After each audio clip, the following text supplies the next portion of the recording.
Presented by Kamla Music.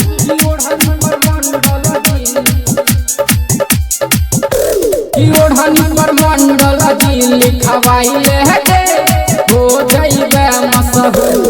ओढ़नी पर मंडल जी लिखवाइले गे हो जइबे मशहूर। हो जइबे मशहूर गेरनिया हो जइबे मशहूर। ओढ़नी पर मंडल जी लिखवाइले गे हो जइबे मशहूर। ओढ़नी पर धान जी लिखवाइले गे हो जइबे मशहूर। ओढ़नी पर मंडल जी लिखवाइले I like it. हे गे साड़ी पर लिखवाइले गे महतो के कुर्मी। क्या? आ मंडल जी के नाम लेके देखा दही गरमी। हे गई हवा में जब उड़तौ गे लाल लाल ओढ़नी। अच्छा? आ मंडल जी के नाम से चिन्हतौ गे नाम चलतौ गे कुर्मी।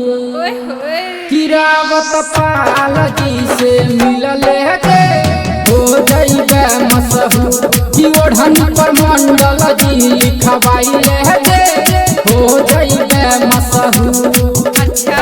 हो जइबे मशहूर गेरनिया हो जइबे मशहूर।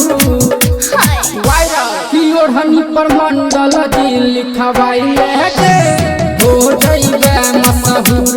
ओढ़नी पर चौपाल जी लिखवाइले गे हो जइबे मशहूर। ओढ़नी पर मंडल जी लिखवाइले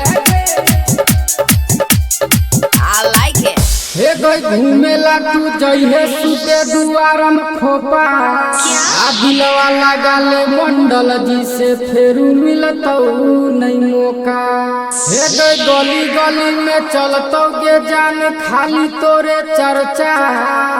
आ मंडल जी के बेटा करतौ तोरे ऊपर खर्चा। अच्छा? कि कमला बिहारी से दिलवा लगाइले गे हो जइबे मशहूर। मोद मंडल से दिलवा लगाइले गे हो जइबे मशहूर। हो जइबे मशहूर गेरनिया हो जइबे मशहूर। ढोरी पर मंडल जी लिखवाइले गे हो जइबे मशहूर। ओढ़नी पर धान जी लिखवाइले गे